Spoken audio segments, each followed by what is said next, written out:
30 years ago, the belief in the scientific communities was that don't touch the coral reef.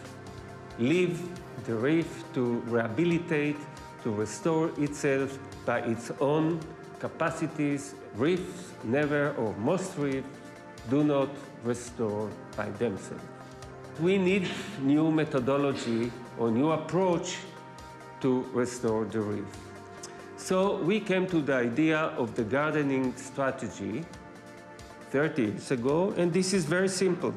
We just mimic what we do on forestation. So the concept was to raise corals in nurseries, and then when they grow up, take them and transplant them into the graded reef area. And the corals grew. There was no big problem, but they never grew faster than regular corals around. The survivorship was almost the same. So why using corals, raising them on tables if they do not grow as fast as we want them to grow? And then one day I saw on the lines that connect the cages these big corals, huge corals, beautiful corals. So when we went up, I asked the manager, when did you put the lines? And he told me, and I said, impossible. I know these species, they never grow so fast. Floating nursery, completely different. You cannot come to that with a rationale. You come to this outcome just because you make experiments and you find results. And then transplantation. So we need to think, first of all, how to transport. Secondly, how to transplant. Conservation is the first measure, very important, but it is not enough. It's not enough because when you lose one of these marine forests, the natural recovery is very rare because they have a very low connectivity. So in this case, the restoration could be a viable option.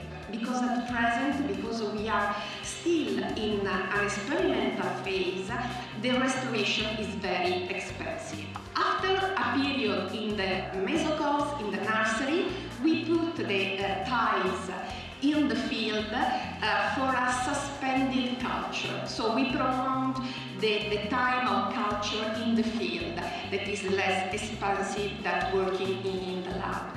We are working with the biostimulants that are extracted by other algae to accelerate the growth, to have higher survival, growth, and survival also in the field. We have a big problem of salpa in the Mediterranean, but not only salpa and urchins. We have tried different types of cages. If you have this problem, change your site. But we have other constraints. Climate change is a big problem because the increase of temperature in the seawater affects the distribution of these species, their reproductive potential, their fertility, and the survival of the embryo.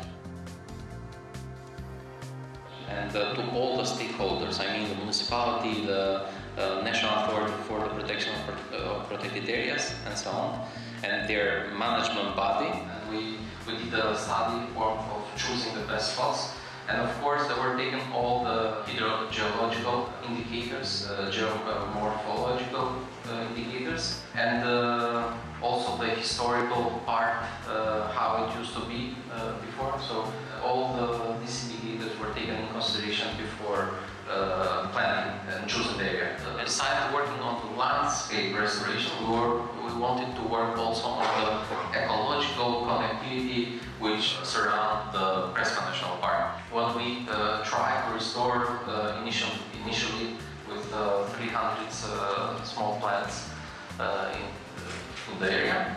And meanwhile, on financing, this is a project-based. But by the way, for the restoration of this species, it doesn't require a lot of funds. Most of the funds goes for transportation or something, but the plantation or the nursery doesn't have a lot of funds, doesn't need a lot of funds.